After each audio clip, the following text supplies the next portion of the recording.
Hello, it's me, Freelancer, and I'm back again with another video, and I just want to thank you for joining me today.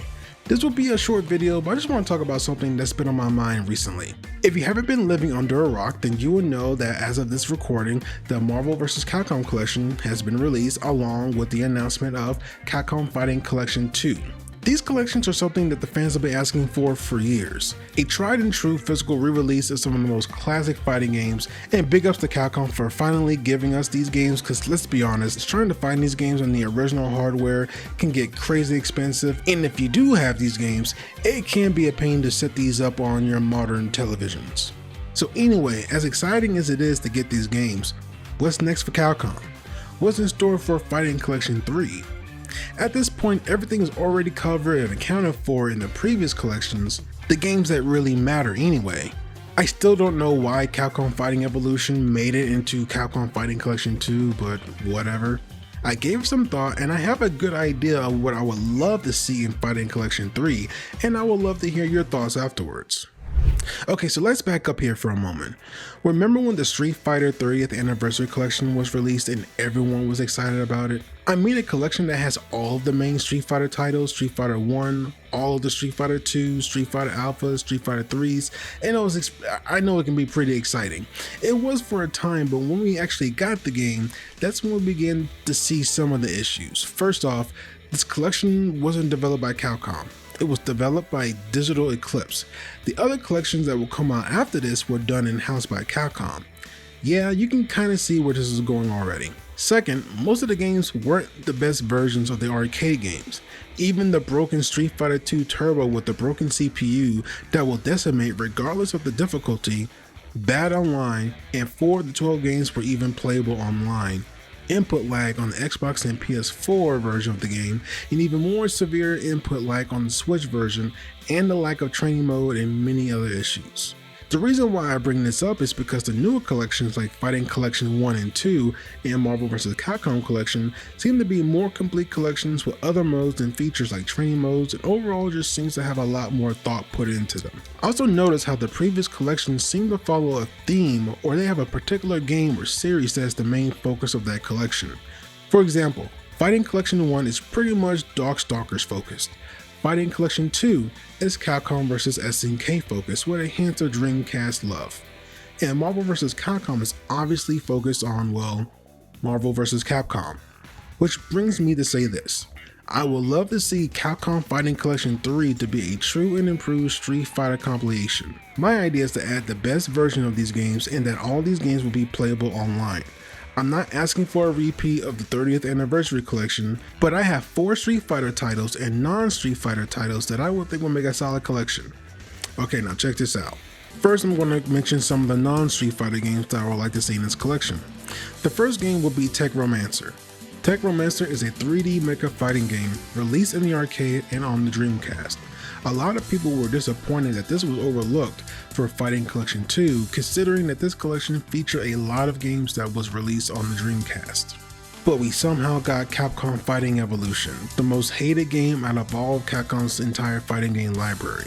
What made it unique was the anime-esque, episodic presentation, which made it seem like you were playing an anime. Reminds me a lot of Evil Zone for PS1. Check it out if you haven't yet. Anyway, that's the first game for the list.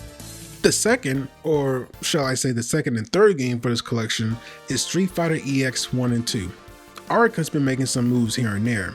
The biggest move was developing and releasing Fighting EX Layer, a 3D fighter starring the other half of the Street Fighter EX roster created by Arca. Characters like Alan Snyder, Garuda, Kairi, Skullomania, Polompernum make their return to HD in 2018.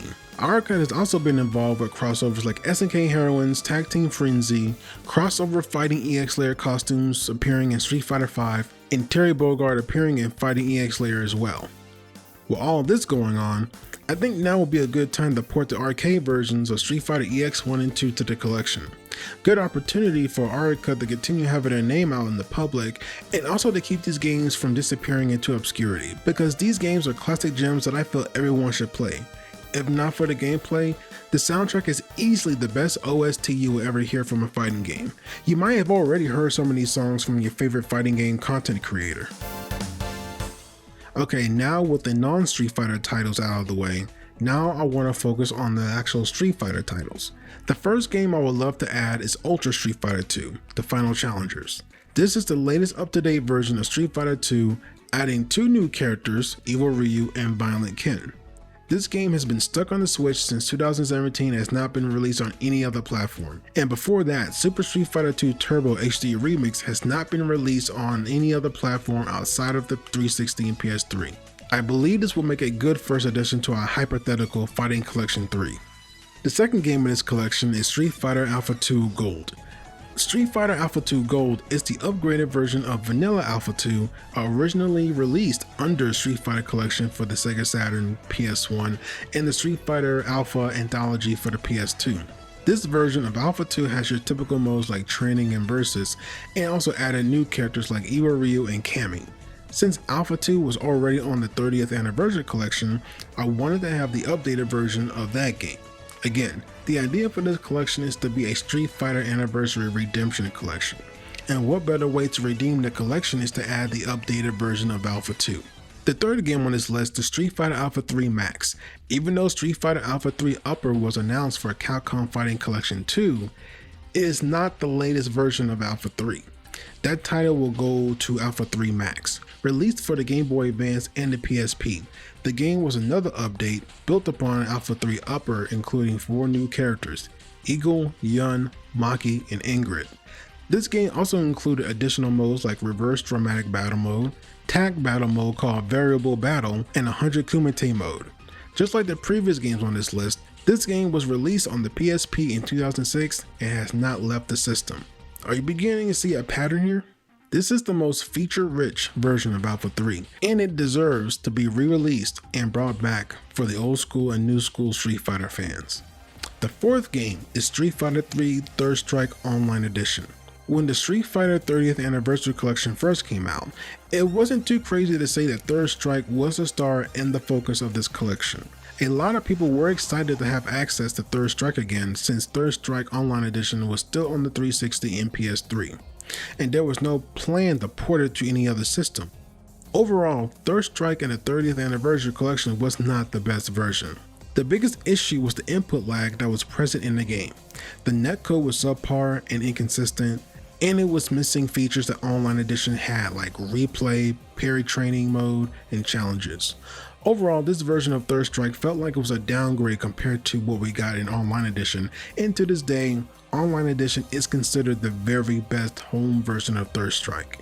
Adding Third Strike Online Edition would be the best apology for those who felt that the Anniversary Collection was not the best product it could have been.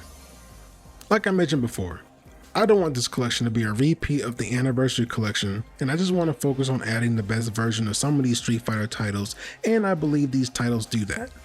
Now look, these compilations and collection games that Capcom have been doing, and just these collection games in general, have been really successful these days. I mean, it offers older players a chance to revisit some of these classic titles, and newer and younger generations the opportunity to experience these games as well. The way that the 30th Anniversary Collection was handled was not the best. To be honest, I thought that was going to be the best we're ever going to get. But seeing what Capcom has done with Capcom Fighting Collection 1, the Marvel vs. Capcom Collection, and it looks like Fighting Collection 2 is going to receive the same amount of quality and care that the 2 previous collection has received, and it has ignited my hope in me that Capcom will do another collection that will be Street Fighter focused to give these games I discussed the same love that these games deserve.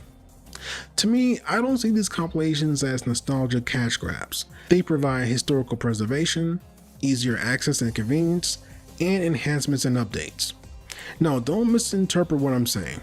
I mean, I love my retro consoles like my Sega Saturn and my Dreamcast, but sometimes I just don't want to put up with connecting the console to my TV, and in some cases having to find a converter for the composite cables, and maybe because the cables are too old for my modern TV, then having to do cable management to keep it clean and organized. Having these collections just make it easier for me to play these games. And one more thing. Do you really want to shell out between $100 to $3,000 to play a game? Nah, I'd rather just pay the $50 and have all the classics on one convenient disc so I can play them on my PS4 and Switch and PC. But that's just my thoughts anyway. Thank you all for watching, and let me know what you think. What would you like to see for a Fighting Collection 3? please leave your comments in the comment section below. Thank you again, and I will see you next time.